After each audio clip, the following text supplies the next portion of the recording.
الحمد لله نحمده ونستعينه ونستغفره ونؤمن به ونتوكل عليه ونعوذ بالله من شرور أنفسنا ومن سيئات أعمالنا من يهده الله فلا مضل له ومن يضلله فلا هادي له ونشهد أن لا إله إلا الله وحده لا شريك له ونشهد أن سيدنا وسندنا ونبينا وحبيب ربنا وطبيب قلوبنا ومولانا محمدا عبده ورسوله صلى الله تعالى عليه وعلى آله وصحبه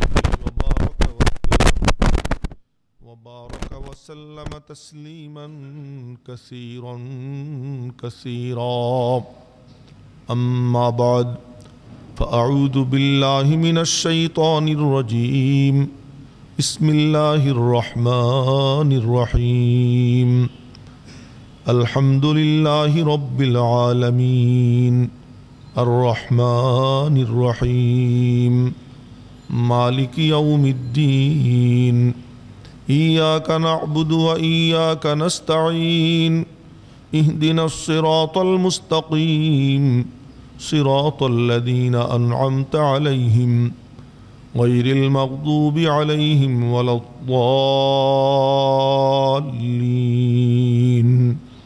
آمين صدق الله مولانا العظيم وصدق رسوله النبي الأمي الكريم ونحن على ذلك لمن الشاهدين والشاكرين محترم حاضرين প্রথমেই রব্বুল আলামিনের শুকর আদায় করছি যে আল্লাহ পাক আমাদেরকে তার কালামে পাক নিয়ে নবম দর্শে বসবার তৌফিক দান করলেন এজন্য সকলে বলি আলহামদুলিল্লাহ। রব্বুল আলামিন তৌফিক না দিলে সম্ভব না।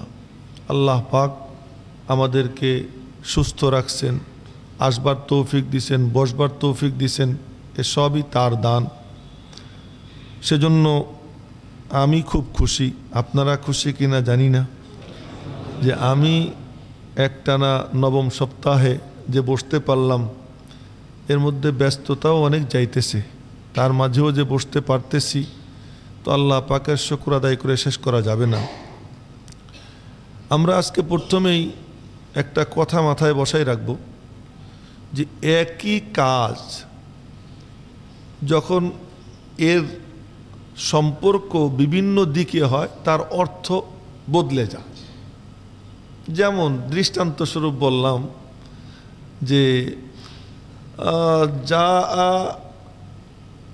কে বলে যা আল বাকারা, যা আতিল বাকারা, গাবি আসছে। তো গাবি আসলে কি দুই ঠ্যাঙ্গে আসে না চার ঠ্যাঙ্গে আসে? কয় ঠ্যাঙ্গে আসে? তো আশা, এই আশাটা যখন গাবির দিকে যায় চার ঠ্যাং। আর যখন বললাম যে ইয়াহিয়া মাহমুদ আসছে, কয় ঠ্যাঙ্গে আসছে? দুই ঠ্যাঙ্গে। একই কাম না, আগমন। এই আগমনের সম্পর্ক যখন ইনসানের দিকে হয় দুই ঠ্যাং, দুই পা। যখন গাভীর দিকে, যখন মহিষের দিকে হয় কয় পা? চার পা।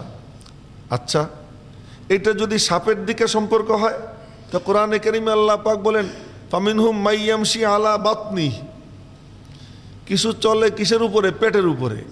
তো সাপ আসছে, এ কি ফালাইয়া আসছে না পেটের উপরে আসছে? যদি বলি যা আত্ময়ের, পাখি আসছে, তো পাখি কি হাইটে হাইটে আসছে না উড়ে উড়ে আসছে? সুবহানাল্লাহ সুবহানাল্লাহ। একই জিনিস না, যখন এর নিসবত, এর সম্পৃক্ততা ভিন্ন ভিন্ন দিকে হয় তখন তার অর্থ কি হয়ে যায়? বদলে যায়। এই কথাটা কেন বললাম? এজন্য বললাম, রহমত কাকে বলে খুব লক্ষ্য করে শুনবো। রহমত কাকে বলে? রহমত বলে অন্তরের এমন এক অবস্থার নাম, যে অবস্থার কারণে কারো দুরবস্থা দেখলে অন্তরটা বিগলিত হয়, মায়া উথলে ওঠে এবং সে তার উপরে করুণা করে, একে বলে কি? রহমত। এজন্য কোনো কোনো মানুষ আছে, তার সামনে একজন কান্দে গড়াগড়ি খায়, সে হা হা করে হাসে। কেন? ও নিষ্ঠুর, ওর মধ্যে কি নাই? রহমত নাই। আবার একজন আছে যে একটা লোক রাস্তায় পড়ে গেছে, ব্যথা পাইছে, সে সব ছেড়ে দিয়ে তার পাশে গিয়ে দাঁড়ায়, তারে কাঁধে করে হাসপাতালে নেয়। কেন? তার অন্তরে কি আছে? ওই রহমত আছে। তো রহমত বলে এমন এক গুণের নাম, যে গুণটা কারো মধ্যে থাকার কারণে কারো কোনো দুরবস্থা দেখলে তার অন্তরে মায়া উতলে ওঠে এবং সে তার উপরে করুণা করে। এখন আপনাদেরকে জিজ্ঞেস করি, এই যে মানে অন্তর বিগলিত হওয়া, এটা কি ক্রিয়া না? এটা কি প্রতিক্রিয়া না? এটা কি বলে? প্রতিক্রিয়া। আরে বাংলা তো আপনারা বোঝেন, আরবি বোঝেন আর না বুঝেন, বাংলা তো বুঝবেন। প্রতিক্রিয়া, কোনো একটা কিছু দেখে অন্তরে একটা কি প্রভাব সৃষ্টি হওয়া। আল্লাহ পাকের উপরে কোনো প্রভাব হইতে পারে? কথা বলেন না কেন? কোনো প্রভাব সৃষ্টির থেকে আল্লাহ কি পাক। তো আল্লাহ পাকের রহমতের অর্থ কি? আল্লাহ পাকের রহমান হওয়ার অর্থ কি? তুমি বোঝো না যে সাপের দিকে যদি হয় চলা, সে পেটে চলে। গরুর দিকে যদি বলা হয় গরু চলে, চার পায়ে চলে। পাখির কথা যদি বলি, পাখি চলে, সে উইড়া চলে। মানুষের কথা যদি বলি, সে চলে, দুই পায়ে চলে। যখন একই কাম, এর সম্পর্ক যখন বিগড়ে যায়, বদলে যায়, তার অর্থও বদলে যায়। তো আল্লাহ পাকের দিকে যখন রহমতের সম্পর্ক হবে, এর অর্থও বদলে যায়। এর অর্থ তোমার আমার রহমতের মতো থাকে না। আল্লাহ পাকের রহমত মানে হলো কি, যে আল্লাহ তাআলা সরাসরি দয়ালু। সরাসরি আল্লাহ পাক কি দয়ালু, তার মধ্যে কোনো ক্রিয়া প্রতিক্রিয়া হয় না। প্রতিক্রিয়াশীলতা থেকে আল্লাহ তাআলা কি পাক। কঠিন কথাটা বললাম, বুঝছেন কি আপনারা কথাটা? হ্যাঁ, আল্লাহ পাক এই জাতীয় জিনিস থেকে কি পাক, যে কোনো কিছু তার উপরে প্রতিক্রিয়া সৃষ্টি করবে, তো আর তার মধ্যে আর আমার মধ্যে বেশ কম রইল কোথায়? এই জন্য আল্লাহ পাকের এই রহমত, তো এই রহমতকে আল্লাহ তাআলা দুইটা সিফাত এখানে আনছেন। কয়টা সিফাত? দুইটা সিফাত। একটা হলো রহমান, এর মধ্যে 5 অক্ষর। কয় অক্ষর? 5 অক্ষর। র, হা, মিম, মিমের উপরে খাড়া জবর, আর হলো নুন। কয় অক্ষর? 5 অক্ষর। রহিম, এর মধ্যে কয় অক্ষর? 4 অক্ষর। র, হা, ইয়া, মিম। তো ওর মধ্যে অক্ষর বেশি, এজন্য অর্থও বেশি। এর মধ্যে অক্ষর কম, এজন্য এর ব্যাপকতাও কম। এজন্য রহমান হলো ব্যাপক রহমত। কোরআনে কারিমে আল্লাহ তাআলা এক আয়াতের মধ্যে রহমানের ব্যাখ্যা দিয়েছেন, অরহমতি ওয়াসিআত কুল্লা শাই। আমার রহমত সব কিছুর উপরে ব্যাপকভাবে ছেয়ে গেছে। এটা হলো কি রহমান।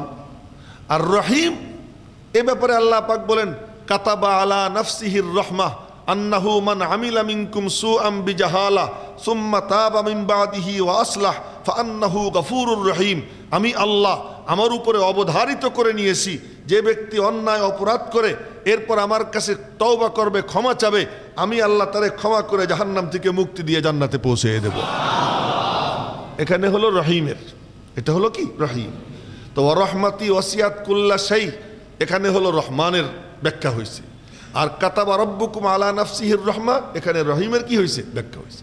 এখন একটা মজার কথা শোনেন, এই যে রহমত দুনিয়ায়, সহিহ হাদিস, নবীজি বলেন আল্লাহ পাক রহমতকে 100 ভাগে ভাগ করেছেন। 100 ভাগে ভাগ করে 99 ভাগ নিজের কাছে রেখে দিয়েছেন।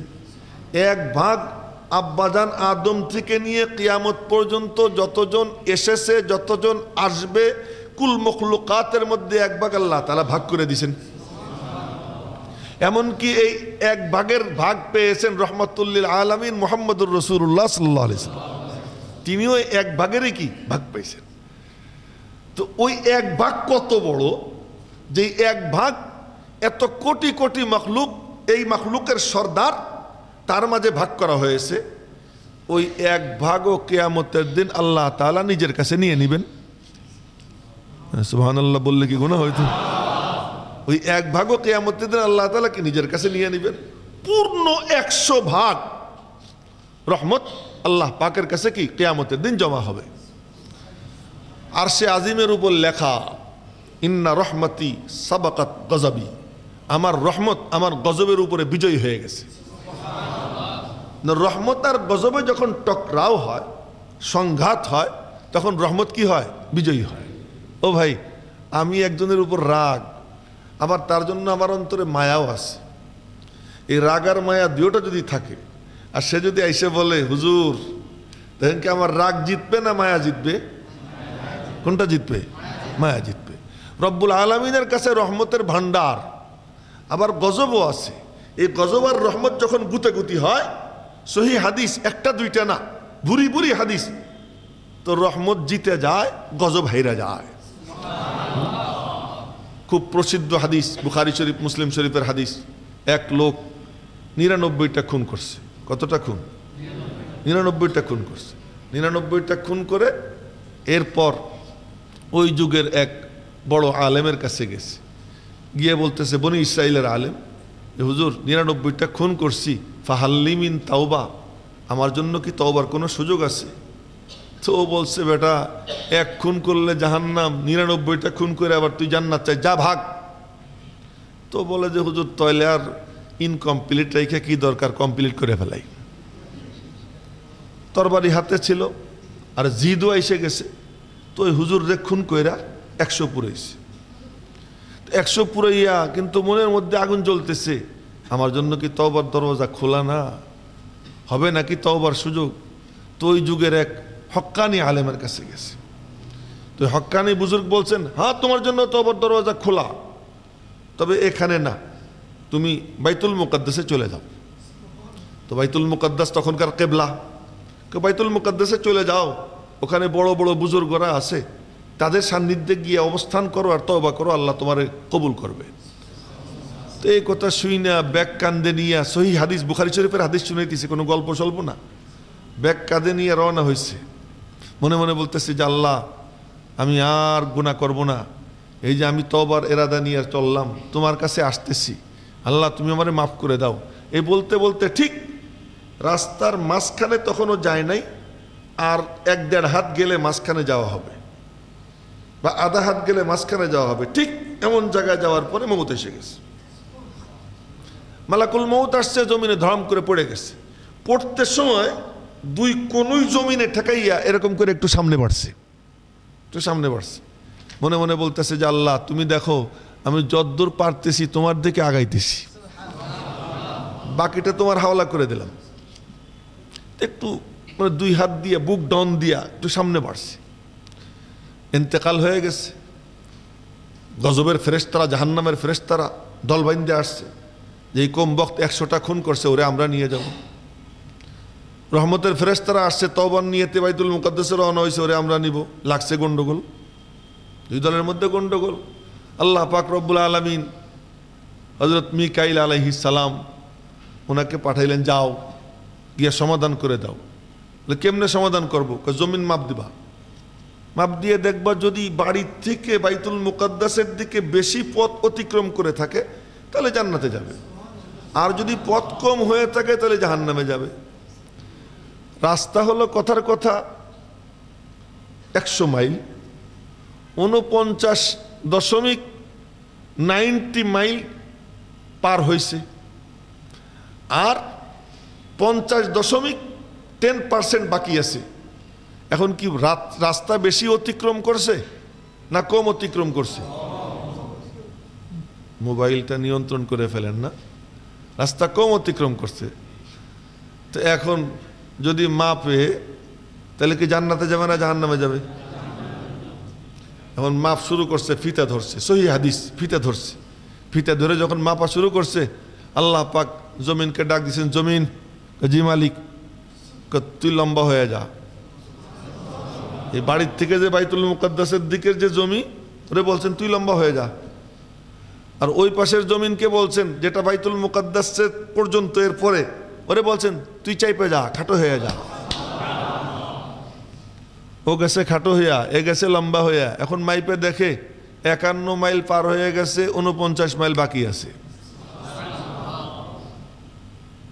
তো ফয়সালা হয়ে গেল, মিকাইল আলাইহিস সালাম ফয়সালা দিলেন, এরা জান্নাতের ফেরেশতারা নিয়ে যাবে। কেন? গজব আর রহমতের টক্কর হয়েছে। কিসের টক্কর হয়েছে? গজব আর রহমতের টক্কর হয়েছে। তো কে জিতে গেছে? রহমত জিতে গেছে। আর সে আজিমের উপর লেখা, ইন্না রহমতি সাবাকাত গজবি, আমার রহমত আমার গজবের উপরে কি বিজয়ী। আল্লাহ পাকের রহমত কেমন, তার শানের রহমত দুই এক হাদিস শুনাইতেছি। কিয়ামতের দিন এমন এক দৃশ্য হবে, জাহান্নামের কিনারায় এসে দুই লোক চিল্লাচিল্লি করতে থাকবে, আল্লাহ গো বাঁচাও, আর পারি না, জাহান্নামের আগুন আর বরদাস্ত হয় না, এই বলে এটা সেটা বলে চিল্লাচিল্লি করতে থাকবে। তো চিৎকার দিতে থাকবে দুইজন। আল্লাহ পাক রব্বুল আলামিন ফেরেশতা পাঠাবেন, জিজ্ঞেস করতে গিয়া এগুলো চিল্লায় কেন? জিজ্ঞেস করবে যে এই চিল্লাইতেছিস কেন? চিল্লাইতেছি আল্লাহ পাকের রহমতের নজর আকর্ষণ করার জন্য। আল্লাহ পাক যেন আমাদের দিকে রহমতের দৃষ্টি দেয়, এজন্য চিল্লাচিল্লি করতেছি। ওরা গিয়ে বলবে আল্লাহ তোমার রহমতের দৃষ্টি আকর্ষণের জন্য ওরা চিল্লাচিল্লি করতেছে। আল্লাহ পাক বলবেন দুইটারে ধরে নিয়ে আয়। দুইটারে ধরে নিয়ে যাবে। এ চিল্লাইতেছিস কেন? আল্লাহ তোমার রহমত পাওয়ার জন্য। আল্লাহ পাক বলবেন আমার রহমতের হুকুম, যা দুইটা জাহান্নামে গিয়ে ঝাঁপ দে। তো আল্লাহ পাক বলবেন আমার রহমতের হুকুম, দুইটা জাহান্নামে ঝাঁপ দে। একজন মনে মনে বলবে আমার গবেষণা করার কি দরকার? আমার আল্লাহ পাক যখন বলছেন আমার রহমতের হুকুম, তো রহমতই তো জান্নাত, আর গজবই তো জাহান্নাম। জান্নাত কিসের নাম? আল্লাহ পাকের রহমতের নাম। রহমতের নজর দেয় জান্নাতে পরিণত হয়ে যায়, গজবের নজর দেয় তো জান্নাত তার জন্য জাহান্নাম হয়ে যায়। তো মনে মনে বলবে যে আমার গবেষণা করার কি দরকার, আমি দৌড় দিই। ও এক দৌড় দিবে, এক দৌড় দিয়া জাহান্নামে ঝাঁপ দিবে। তো জাহান্নামে ঝাঁপ দিয়ে যেখানে পড়বে, তো আল্লাহ পাক ওই জায়গাটুকুকে বলবেন তুই জান্নাতে পরিণত হয়ে যা। উপরে দেখবে এটা কি হয়ে গেছে, জান্নাত হয়ে গেছে। আর একজন হাঁটা দিবে, আর এরকম ফিরে যাবে, পিছনের দিকে ফিরে যাবে, একটু যায় আবার এরকম ফিরে ফিরে চায়, করুন চোখে ফিরে ফিরে চায়। কিরে এরকম করিস কেন? গুনারো সাগরে মাওলা হাবুডুবু খাই, গুনারো সাগরে মাওলা হাবুডুবু খাই, তবুও তোমার রহমত পানে ফিরে ফিরে চাই। তোমার রহমতের আশায় ফিরে ফিরে চাইতেছি। তো আল্লাহ পাক ডাক দিবেন, আল্লাহ তো মনের খবর জানেনি, ডাক দিবেন কিরে ও দৌড় দিল তুই কি দেখিস? আল্লাহ আমার মন বলতেছে তুমি কি সত্যি সত্যি আমারে যাবার বলছো? সত্যি সত্যি যাবার বলছো? কি বলে তোর মনে? একবার যখন ডাইকে উঠেছো জাহান্নাম থেকে, আর বুঝি আমারে জাহান্নাম দিবা না তুমি? এই আমার মনে বলতেছে। তোর মনে তাই বলে? জি আল্লাহ। যা তুই জান্নাতে চলে যা। গজব রহমত গুতাগুতি হয়, কোনটা বিজয়ী হয়? রহমত বিজয়ী হয়। রহমতের চরম প্রদর্শনী আল্লাহ তাআলা দিবেন, চূড়ান্ত প্রদর্শনী আল্লাহ পাক দিবেন ওই দিন। 100 ভাগ রহমত আল্লাহ পাকের হাতে নিয়া সর্বশেষ প্রদর্শনী হবে যে ব্যক্তি জাহান্নাম থেকে মুক্তি পেয়ে জান্নাতে যাবে, সর্বশেষ ব্যক্তি। লম্বা হাদিস, এত লম্বা হাদিস, রাসূল পাক সাল্লাল্লাহু আলাইহি সাল্লাম, এটাও বুখারী শরীফের হাদিস। জাহান্নামের কিনারায় এসা এমন এমন করতে থাকবে, খামচেয়ে খামচেয়ে দেয়াল খামচিতে থাকবে, খামচেয়ে খামচেয়ে উপরের দিকে উঠতে থাকবে। কদ্দূর ওঠে ধপাস করে পড়ে যায়, পড়বে আর চিৎকার দিবে ও আল্লাহ, ও মালিক।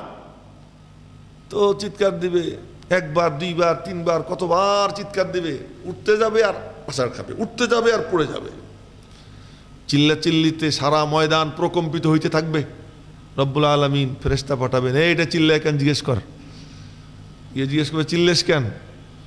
আল্লাহর একটু বলো আমার একটু জাহান্নামের কিনারায় উঠেই দেখ খালি, আর কিছু চাবো না। আল্লাহ পাক বলবেন ওরে আমি বিশ্বাস করি না। ও কিনারে উঠে দিলে পরে বলবে আমারে আর একটু সামনে নিয়ে দাও, ওরে বিশ্বাস করি না। তো ফেরেশতা গিয়ে বলবে আল্লাহ তো তোরে বিশ্বাস করে না। আল্লাহ তোমার কিরা, আমার বাপের কিরা, মার কিরা, কসম খাইতেই থাকবে। অনেক কসম খাওয়ার পরে আল্লাহ পাক বলবেন দেখ কিনারায় উঠেই দেবো, আর কিন্তু ডাক দিবি না। আল্লাহ ডাক দেবো না, দেও না একটু উঠাইয়া। তা আল্লাহ পাক বলবেন দে ওরে উঠাইয়া দে, কিন্তু মুখটা রাখবি জাহান্নামের দিকে আর কদম হলো জান্নাতের দিকে। কদম উল্টা দিকে আর মুখ জাহান্নামের দিকে। তো জাহান্নামের গর্তের থেকে আগুনের বাতাস উঠতেছে, মুখে আগুনের তাপ লাগে, চামড়া ঝলসে যায়, গোস্ত খসে খসে পড়ে। ও মনে মনে বলে এত কসম খাইছি আর তো ডাক দেওয়া যাবে না। বারবার ভিতর থেকে খালি ডাক আসে ও আল্লাহ, কিন্তু ডাক দেয় না। অনেকক্ষণ পরে আর নিয়ন্ত্রণ করতে পারবে না, চিৎকার দিয়ে উঠবে, ও মালিক। কি রে, তুই না বলছিস আর ডাক দিবি না? আল্লাহ আর না, এই শেষ ডাক। কি? মুখটা একটু ঘুরে দাও, মুখটা ঘুরে দাও। আমি তো বলছিলাম যে তুই আমারে বলবি আরো দিতে। আল্লাহ এই শেষ, আর ডাক দিব না, খালি মুখটা ঘুরে দাও। তো মুখ তো চামড়া পাতলা, পায়ের চামড়া তো একটু শক্ত, পায়ে কিন্তু অনেক গরম সহ্য হয়, মুখে অতটা সহ্য হয় না। তো মুখ ঘুরে দেওয়া হবে, লম্বা সময় যাবে, লম্বা সময় যাবে, চুপচাপ পড়ে থাকবে। হঠাৎ করে চোখ খুলে দেখবে ওখান থেকে কয়েক কিলোমিটার দূরে, কথার কথা বিশ্ব রোডের মাথায় চমৎকার একটা গাছ, আর গাছের কি মনোরম ছায়া, এই দেখায় আর কি সহ্য হয়? আবার ডাক দিবে, ও আল্লাহ। কিরে আবার? আল্লাহ ওই গাছের ছায়া খালি নিয়ে দাও, আর চাবো না। ওই গাছের, আল্লাহ পাকের রহমতের প্রদর্শনী, 100 ভাগ রহমত সেদিন আল্লাহ পাক নিজের কাছে রাখবেন, আর রাইখা কেমন দেওয়া দিবেন দেখেন। আল্লাহ শুধু ওই গাছের ছায়া নিয়ে দাও। ওই গাছের ছায়া নিয়ে দিলে তো আবার বলবি না যে আর একটু সামনে নিয়ে দাও, কেন আল্লাহ আর বলবো না। তুই তো আগেও কসম খাইছিলি, এবারে কসম কয়েক গুণ খাবে। কয়েক গুণ কসম খাওয়ার পরে আল্লাহ পাক বলবেন আচ্ছা যা, তো ওখানে নিয়ে দিবে। আর গাছের ছায়ায় গিয়ে হেলান দিয়ে 2 ঠ্যাং লম্বা করে বসবে, ওর কাছে মনে হবে জান্নাত। গাছের ছায়া কোথায় জাহান্নামের আগুন, সেখান থেকে কিনারায় উঠছে, এরপরে এখন গাছের ছায়া পাইছে, কি শান্তি প্রশান্তিতে হেলান দিয়ে থাকবে।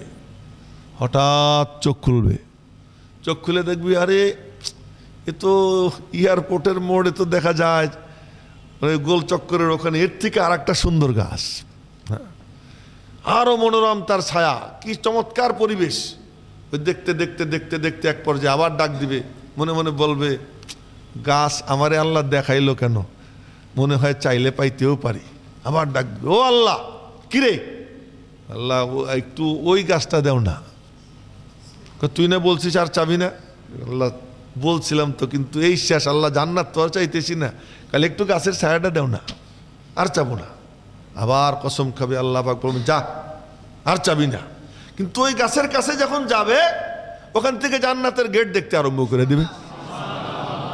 জান্নাতের গেট দেখা যায়। জান্নাতের গেট কেমন না কেউ বলতে পারে?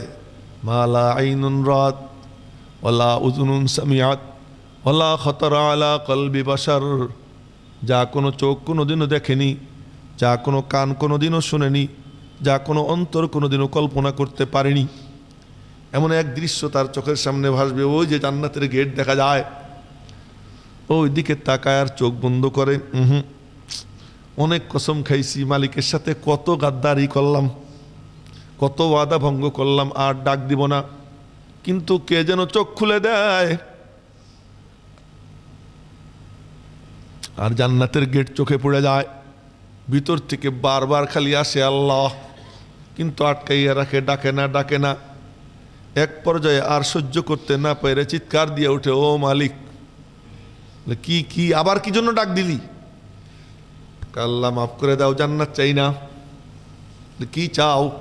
কদ্দিমনি ইলা বাবিল জান্নাহ, জান্নাত চাই না, শুধু জান্নাতের গেটের কাছে একটু নিয়ে দাও, গেটে হেলান দিয়ে বসে থাকবো।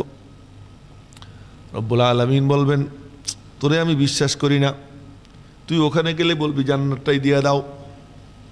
আল্লাহ সত্যি বলতেছি, আর চাও না, শুধুমাত্র গেটের কাছে নিয়ে দাও।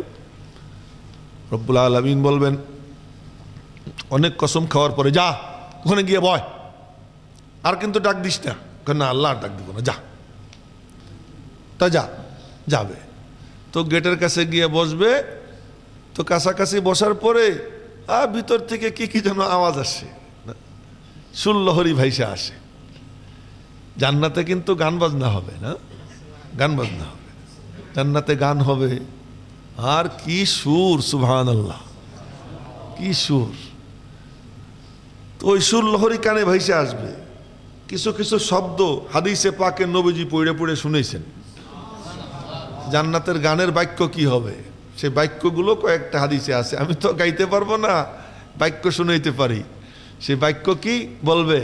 নাহনুল খালিদাতু ফালা নাবিদু,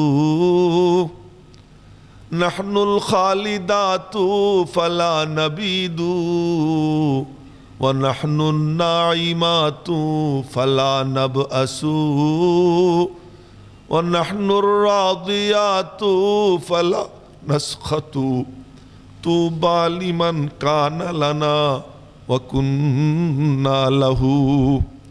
ওই আওয়াজ ভেসে আসবে, ওই সুর কানে ভেসে আসবে। আচ্ছা, ওই সুর কানে ভেসে আসলে কেমন লাগবে তার, না? কেমন লাগবে? ওই সুর লহরী কানে ভেসে আসবে, ও মনে মনে বলে যে না, শুনবো না, শুনলেই তো ভিতর থেকে বারবার খালি ডাক দিতে মনে চায়। কিন্তু ও শুনতে না চাইলে কি হবে? কে যেন কানের মধ্যে আওয়াজ প্রবেশ করিয়ে দেয়, শুনতেই থাকে, শুনতেই থাকে। শুনতে শুনতে এক পর্যায়ে হঠাৎ করে চোখ খুলে তাকায়, তাকাই দেখে কি, আরে গেট তো একটু ফাঁক হয়ে গেছে, গেট একটু ফাঁক হয়ে গেছে। তো গেট ফাঁক, ভিতর দিয়ে কি দেখা যায়? সুবহানাল্লাহ, সুবহানাল্লাহ। ভিতরে দেখা যাইতেছে, কি দেখা যায়? রব্বুল আলামিন জান্নাতের মঞ্জার, তার দৃশ্য কোরআনে কারিমে আল্লাহ তাআলা বর্ণনা করছেন জান্নাতের দৃশ্য কি হবে, না? যে জান্নাতি চেয়ারে বসা, তার সোফায় বসা। কোন সোফা? আমাদের সোফা না? জান্নাতীদের সোফা হবে কেমন? যেই সোফায় সে বসবে, তো সে মনে মনে বলবে একটু নিচে হোক, কতটুকু নিচে হবে। সে মনে মনে বলবে একটু উঁচু হোক, কতটুকু উঁচু হবে। আমরা তো যে সোফায় বসি এর দইরে একটু উঁচা করি, কিন্তু হয় না, জুত মতো হয় না, জুত হয় না। ওখানে হলো মনে যেমন চাবে তেমন হবে, তেমন হবে। তের উপরে বসে থাকবে। বসে বসে হঠাৎ করে মনে চাইলো ওই যে ফল একটা দেখা যায়, মগ ডাল। মগ ডাল বোঝেন নাকি আপনারা? মগ ডাল বোঝেন না? মগ ডাল হলো গাছের একেবারে উপরে যে ডালটা, ওইটা কি বলে? মগ ডাল বলে। তো মগ ডালে ফল একটা, এখান থেকে বসে ওই ফল খাইতে মনে চাবে। রব্বুল আলামিন বলেন, তোর খাইতে মনে যদি চায়, তোর উইটা উপরে যাওয়া লাগবে না, কোটা দিয়ে পাড়াও লাগবে না, মনে মনে বলবি আমি কি করব জানিস? কুতুফুহা দানিয়া। বলে তোর মনে বলার সঙ্গে সঙ্গে ওই মগ ডালের ফল নিচে হয়ে তোর মুখের মধ্যে পৌঁছে যাবে। না, কুতুফুহা দানিয়া। তো এরকম ভাবে এই তোরে মারব, নিচের দিকে চাই রইছিস, বলদ এদিকে তাকা। তো এইভাবে ওই দৃশ্য দেখার পরে বলেন তো আর কেমনে বরদাস্ত হয়, না? আর কেমনে বরদাস্ত হয়? দেখা টাকার পরে এক পর্যায়ে চিৎকার দিবে, ও মালিক, আবারও ডাক দিলি? ওরে গাদ্দার, বিশ্বাসঘাতক, কতবার ওয়াদা করলি, কত কসম খাইলি, তোর লজ্জা শরম নাই? আল্লাহ পাক করে বলবেন, আর ও বলবে কি? মনে মনে বলবে, আমি তোমারে চিনি, আমি তোমারে চিনি, তুমি ওই মাওলার মাওলা, তুমি এমন মালিকের মালিক যেই মালিক জাহান্নাম থেকে কয়লা উঠেছো, আমি জানি না? না, আল্লাহ পাক তার রহমতের প্রদর্শনী দিবেন সেদিন। কি করবেন? নবীজি সুপারিশ করবেন, অন্য নবীরা সুপারিশ করবেন, সাহাবীরা সুপারিশ করবেন, বুজুর্গরা সুপারিশ করবেন, তবলিগের সাথীরা পরস্পরে একে আরেকজনের সুপারিশ করবে, এরকম দ্বীনি মজলিসের সাথীরা একজন আরেকজনের জন্য সুপারিশ করবে। এই সব সুপারিশের দরওয়াজা উন্মুক্ত হয়ে যাবে, সুপারিশ চলতে থাকবে। বলবে, এ আল্লাহ, আমি আরো পাশাপাশি নামাজ পড়ছি, আমি আরো কোরআনে কারিমের মজলিসে, তাফসিরের মজলিসে একসাথে বসছি, আমি আরো গাট্টি কান্দে নিয়ে দিনের দাওয়াত দিয়ে বেড়াইছি, আজকে কেন বাম দিকে যাবে? এরকম সুপারিশ চলতে থাকবে। আর আল্লাহ পাক এই সুপারিশগুলো কবুল করে মুক্তি দিতেই থাকবেন, দিতেই থাকবেন। রাসূল পাক সাল্লাল্লাহু আলাইহি সাল্লাম আসবেন, আইসে বলবেন, আল্লাহ, জাহান্নামে তো আরো অনেক রয়ে গেছে, আমি তো ঠিক মতো চিনতেছি না, কিন্তু আরো রয়েছে অনেক। আল্লাহ পাক বলবেন, দোস্ত, সুপারিশ তো তুমিও করলা, অন্য নবীরাও করলো, বুজুর্গরা করলো, আরো নেককাররা করলো, আমারটা করতে দিবা না? এখন না বাকি আছি আমি।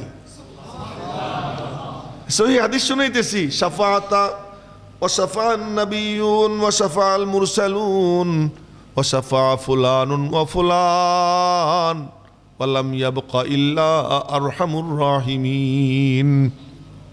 অমুক করছে, তমুক করছে, তমুক করছে, তমুক করছে, এখন আমি আরহামুর রাহিমিন বাকি আছি, আমি ছাড়া আর কেউ বাকি নাই, এবার আমার পালা, আমার পালা। এক হাদিসে আসছে, আল্লাহ পাক জাহান্নাম থেকে 3 অঞ্জলি উঠাবেন, আল্লাহ পাকের হাত থেকে 3 মুষ্টি উঠাবেন। তো আল্লাহ পাকের মুষ্টি কত বড়, যেই খুদার, যে আল্লাহর কুদরতি 1 আঙ্গুলে 7 আসমান থাকে, ওই আল্লাহ পাকের কুদরতি একটা থাবা কত বড় হইতে পারে রে ভাই? হ্যাঁ, কত বড় হইতে পারে? ওই থাবা দিয়ে আল্লাহ পাক জাহান্নাম থেকে কয়লা উঠাবেন। কয়লাগুলো উঠাইয়া সব কয়লা, সব একেবারে মাথার থেকে পা পর্যন্ত কয়লা আর কয়লা, একদম কালা, কিচ্ছু চেনা যায় না। কিন্তু কয়লা হইলে কি হবে, ওই কয়লাগুলার সিনার 4 আঙ্গুল নিচে এখানে একটা ছিদ্র থাকবে, ওই ছিদ্র দিয়া নূর ফিনকি দিয়ে বের হইতে থাকবে। ওই নূর কিসের নূর? আল্লাহু নূরুস সামাওয়াতি ওয়াল আরদ মাসালু নূরিহি কামিশকাতিন ফিহা মিসবাহ। রব্বুল আলামিনের নাম যার সিনায় থাকবে লা ইলাহা ইল্লাল্লাহ মুহাম্মাদুর রাসূলুল্লাহ, এই কালিমা যার সিনায় থাকবে, ওই তার সিনার 4 আঙ্গুল নিচে ছিদ্র হবে, ওই ছিদ্র দিয়ে ফিনকি দিয়ে আল্লাহ পাকের নামের নূরের তাজাল্লি বের হইতে থাকবে। ওই নূর কেন আপনাদেরকে বারে বারে বলতে হয়?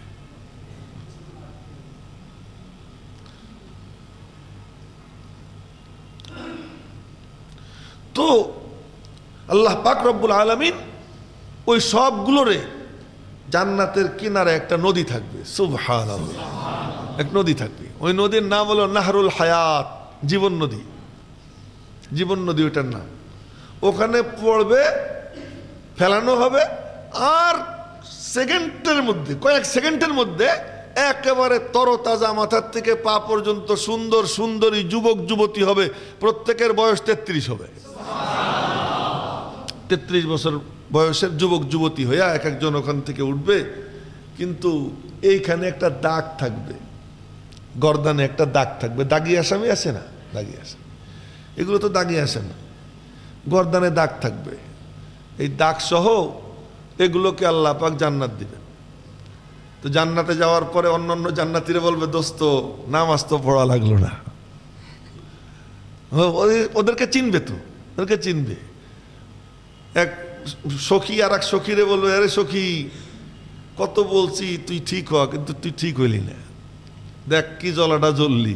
এখন তো আল্লাহ পাক মেহেরবানি করে তোরে মুক্তি দিছেন, কিন্তু তুই যে কালপিট, ওই যে তোর দাগ দেখা যাইতেছে। এ কথা কবে একজন আরেকজনকে বলবে। তো ওই জান্নাতীরা আবার ডাক দিব, ও মাওলা কি জান্নাত তো পাইলাম, কিন্তু খোসা খাওয়া লাগতেছে। তা আল্লাহ পাক এরাদা করবেন, দাগ মুছে যাবে, সবার সাথে একাকার হয়ে যাবে। তো ও ওখানে গিয়া এই সব দৃশ্য তো তার জানা, দেখা। তো বলবে যে আল্লাহ, আমি তোমারে চিনি, আমি তোমারে চিনি। তুমি জাহান্নাম থেকে কয়লা উঠাইয়া ওইগুলোকে জান্নাত দিছো, আর আমারে তুমি জাহান্নাম থেকে কেতরাইয়া কুতরাইয়া জান্নাতের গেট পর্যন্ত আইনা, জান্নাতের গেট খুইলা তার দৃশ্য দেখাইয়া এখন তুমি আমারে আবার জাহান্নামে ফেরত পাঠাবা, এমন রব তুমি না, আমি তোমারে চিনি। আল্লাহ পাক বলবেন, কি তুই কি বলতে চাইস বল। ও যে মনে মনে বলে, এটা কি আল্লাহ বোঝে না? ও তো মনে মনে এটা বলতেছে, কি বলতে চাস বল। बोले गुल्फे के है औरों की तरफ बल्कि समर भी, गुल्फे के है औरों की तरफ बल्कि समर भी, ऐ बहरे सखाबाद करम कुछ तो इधर भी। ফুল দিয়েছো তুমি অনেককে, বরং ফলও দিয়েছো। হে দয়ার সাগর, একটু দয়া তুমি আমারেও করো। আল্লাহ পাক বলবেন, আরে ভালো করে বল কি চাস তুই। সুবহানাল্লাহ, কি চাস? আল্লাহ, এই জায়গার থেকে আমি ফিরে যাবার চাই না। তার কথা কি, এখান থেকে ফিরে যাইতে চাই না। ও তুমি এখন সেই কথাই জান্নাতে যাবার চাও? জি আল্লাহ। আচ্ছা ঠিক আছে, তুই চা কি চাবি? ও চাইতে থাকবে, মনে মনে বলবে, এমন কয়টা বাড়ি চাই, এমন এই চাই সেই চাই। ও চাবে কেমনে? ওর সে যোগ্যতা আছে নাকি? ও কেমনে চাবে?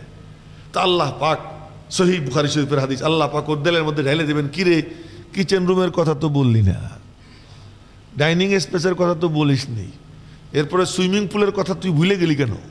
এই একটা দিলের মধ্যে ঢেলে দিবেন। এই সব দিলের মধ্যে ঢাইলে দিয়া এক জান্নাতে যা যা লাগে সব দিলের মধ্যে ঢাইলে দিয়ে আল্লাহ পাক বলবেন, কিরে তোর চাওয়া শেষ? কাহা আল্লাহ আমার চাওয়া শেষ। তো আল্লাহ পাক বলবেন, তুই যা চাইলি তার 10 গুণ আমি তোরে দিয়ে দিলাম। লাকা মা তামান্নাইতা, সহিহ বুখারী শরীফের হাদিস। হাদিসের বর্ণনাকারী হযরত আবু হুরায়রা এবং হযরত আনাস ইবনে মালিক রাদিয়াল্লাহু তাআলা আনহুমা বলতেছেন, নবীজি আল্লাহ পাক বলবেন, তুই যা চাইলি তার 10 গুণ আমি তোরে দিয়ে দিলাম। তো বলবে যে আল্লাহ, এই ঠাট্টা করার জন্য তুমি আমারে পাইলা? আতাস্তাহজিউ মিন্নী ওয়া আনতা রব্বুল আলামিন, তুমি রব্বুল আলামিন হয়ে এত বড় রব তুমি, আর আমি একটা পিচ্চি বান্দা, তুমি আমার সঙ্গে ঠাট্টা করো, এ কেমন কারবার? তা আল্লাহ পাক এই কথা ও বলবে, এই কথা নবীজি বইলা নবীজি দিচ্ছেন হা হা করে হাইসা। তো নবীজির মাড়ির দাঁত দেখা গেছে। সাহাবা একরাম নবীজি সচরাচর এরকম হাসেন না, কালে ভদ্রে কখনো সখনো, হয়তো 6 বছর 8 বছর পরে হঠাৎ করে এমন হাসি 1-2 বার নবীজি দেন, সেখানে এই হা হা করে হাসতেছেন নবীজি। তো নবীজি বললেন, কি দেখো? হুজুর ইয়া রাসূলুল্লাহ, আপনি এরকম হাসতেছেন। কারে কেন হাসতেছি জিজ্ঞেস করবা না? কেন? হাসতেছি হলো ওর কথা শুনে আল্লাহ পাক এরকম হাসিয়ে দিয়েছেন। মিন জিহিকি রব্বিল আলামিন, রব্বুল আলামিন এরকম হাসছেন বলে আমি হাসতেছি। তোমরাও হাসো। সাহাবীদেরকে বলছেন তোমরাও হাসো। তো আল্লাহ পাক বলবেন, ঠাট্টা না বাস্তব, তুই ভিতরে ঢুকে দেখ। তো ভিতরে ঢুকবে, ঢুইকা এদিক ওদিক দেখবে, উপরে নিচে ডাইনে বামে চতুর্দিকে দেখবে, যদ্দূর চোখ যায় ওর জান্নাত আর জান্নাত। ওর জান্নাতের পরিধি কত বিশাল, ওই রকম দেখে হাক্কা বাক্কা খাইয়া এরপরে এক পর্যায়ে বলবে, আনাল মালিক। আনাল মালিক, আমি বাদশাহ। আনা মালিকুল আমলাক, আমি বাদশাদের বাদশাহ। লাকাদ আতানি রব্বি, আমার রব আমারে এমন দেওয়া দিছেন, মা লাম ইউতিহি আহাদাম মিনাল আলামিন, এমন দেওয়া আর কাউকে দেন নাই। সর্বশেষ জান্নাতি, সর্বনিম্ন জান্নাতি, সর্বনিম্ন জান্নাতি, সর্বশেষ জান্নাতি, সহিহ বুখারী শরীফের হাদিস। সে বলবে যে আমারে আল্লাহ যা দিছে আর কাউকে দেয় নাই। এই রহমতের প্রদর্শনী দিবেন আমার আপনার রব আরহামুর রাহিমিন আল্লাহ রব্বুল আলামিন। হাসরের ময়দানে যখন এই রহমতের, রহমান এর যে রহমত, এই রহমতের 100 ভাগ পুরো তার নিজের কাছে নিয়া এই রহমতের প্রদর্শনী দিবেন ওই দিন আল্লাহ পাক রব্বুল আলামিন। তো সেই রহমান রহিম কোথায়? বিসমিল্লাহির রহমানির রহিম। হ্যাঁ, বিসমিল্লাহির রহমানির রহিম। আর রহমান ব্যাপক রহমত, সকলকে যেটা ঘিরে নেয়। আর রহিম সীমিত, যারা আল্লাহ পাকের উপর আস্থাশীল মুমিন, কেবলমাত্র এই রহিমের আওতায় কারা আসবে? তারাই আসবে। তাই কোরআন শরীফ খুলে পড়ে নিয়েন, দেখে নিয়েন। অরহমাতি ওয়াসিয়াত কুল্লা শাই, এটা হলো 9ম পারায় সূরা আরাফের মধ্যে এই আয়াত, রহমতি ওয়াসিয়াত কুল্লা শাই ফাসাআকতুবুহা লিল্লাযীনা ইয়াত্তাকুনা ওয়া ইউতুনাজ যাকাহ ওয়াল্লাযীনা হুম বিআয়াতিনা ইউমিনুন। আয়াতের নম্বর মুখস্থ রাখার অভ্যাস আমার নাই, এজন্য এইটা আমি নম্বর বলতে পারলাম না। তো রহমতি ওয়াসিয়াত কুল্লা শাই, এটা সূরা আরাফের মধ্যে। আর কাতাবা রাব্বুকুম আলা নাফসিহির রাহমাহ আন্নাহু মান আমিলা মিনকুম সুআম বিজাহালা, এটা 14 পারায় সূরা নাহলের মধ্যে, সূরা নাহল, এই সূরা নাহলের মধ্যে আয়াত আছে। তো কাতাবা রাব্বুকুম আলা নাফসিহির রাহমাহ, এটা রহিমের প্রদর্শনী। আর ওয়ারহমাতি ওয়াসিয়াত কুল্লা শাই, এটা রহমানের প্রদর্শনী। এখন বিসমিল্লাহির রহমানির রহিম এর মধ্যে বলছিলাম যে আল্লাহ কাকে বলে? খালেক। বিসমিল্লাহ, খালেক কে? আল্লাহ। আর রহমান সৃষ্টির পরে আমাকে বাকি রাখার জন্য যে আসবাব উপকরণ দরকার, এই উপকরণ যিনি সাপ্লাই দেন তিনি হলেন রহমান। আর এই জীবন সাঙ্গ হওয়ার পরে ওই জীবনে যিনি আমাকে পার করবেন তিনি হলেন কে? রহিম। বিসমিল্লাহির রহমানির রহিম। এখন আমার বক্তব্য কি? স্রষ্টাও তুমি, প্রতি মুহূর্তে তোমার রহমতের উপরে আমি ভাসমান, আবার পরকালে আমাকে তরানেওয়ালা, পরিত্রাণ দেনেওয়ালা তুমি, তা আমি প্রশংসা তোমার করব না কার করব? আলহামদুলিল্লাহি রব্বিল আলামিন। এবার বিসমিল্লাহর পরে আলহামদুলিল্লাহি রাব্বিল আলামিনের মিলটা পাইছেন তো খুঁজা, হ্যাঁ, যে সমস্ত প্রশংসা কার? আল্লাহ। কেন? আমার তো কিচ্ছু নাই, কারো কিচ্ছু নাই, আমার খালেক তুমি, আমার প্রতি মুহূর্তে আমার সব কিছুর যোগানদাতা তুমি, আমার এই জীবন সাঙ্গ হওয়ার পরে পরকালে আমাকে পরিত্রাণ দেনেওয়ালা তুমি। তা আমি প্রশংসা কার করব? আমি প্রশংসা একমাত্র তারই করব যিনি আমার জীবনের সূচনায়, যিনি আমার চলমান জীবনের প্রতি পরতে পরতে, প্রতি লম্হায় লম্হায়, প্রতি মুহূর্তে মুহূর্তে যার রহমতের উপরে আমি ভাসমান, আবার ওই কঠিন দিনে যিনি আমাকে পার করবেন। তা আমি প্রশংসা কার করব? আমি প্রশংসা যদি করি কেবলমাত্র তারই করব। আলহামদুলিল্লাহি রাব্বিল আলামিন। আজকে এই পর্যন্তই থাক, না, আজকে এই পর্যন্ত থাক। আল্লাহ পাক যদি হায়াতে বাঁচাই রাখে ইনশাআল্লাহ আগামী শুক্রবারে আর বিসমিল্লাহ পড়বই, মানে বিসমিল্লাহ এমনি পড়বো, কিন্তু বিসমিল্লাহর কথা আর কিচ্ছু বলবো না, ইনশাআল্লাহ। আলহামদুলিল্লাহি রাব্বিল আলামিন থেকে আমরা যাত্রা শুরু করব। আল্লাহ পাক রব্বুল আলামিন যেন আমাদেরকে শেষ পর্যন্ত যাবার তৌফিক দান করেন। আস্তাগফিরুল্লাহাল্লাযী লা ইলাহা ইল্লা হুয়াল হাইয়ুল কাইয়্যুম ওয়া আতুবু ইলাইহি। আল্লাহুম্মা সাল্লি আলা সাইয়্যিদিনা মুহাম্মাদিন নাবিয়্যিল উম্মি ওয়া আলিহি ওয়া সাল্লিম তাসলিমা। আলহামদুলিল্লাহি রাব্বিল আলামিন ওয়াসসালাতু ওয়াসসালামু আলা সাইয়্যিদিল আমবিয়াই ওয়াল মুরসালিন ওয়া আলা আলিহি ওয়া সাহবিহি আজমাইন। রব্বানা যালামনা আনফুসানা ওয়া ইল্লাম তাগফির লানা ওয়া তারহামনা লানাকুনান্না মিনাল খাসিরিন। রব্বানা আতিনা ফিদ দুনিয়া হাসানাহ وفي الآخرة حسنة وقنا عذاب النار رب ارحمهما كما ربياني صغيرا। ইলাহুল আলামিন মেহেরবানি করে আমাদেরকে মাফ করে দেন, পুরো উম্মতকে মাফ করে দেন, জিন্দা মুর্দা সকলকে মাফ করে দেন, আমাদেরকে হেদায়েত দিয়ে দেন, হেদায়েতের হাওয়াকে আম করে দেন, আপনার কালামের বুঝ সমঝ আমাদেরকে দান করে দেন, আপনার কালামের নূর আমাদেরকে নসিব করে দেন, আপনার কালামের মোহাব্বত আজমত আমাদের সিনায় বসাইয়া দেন।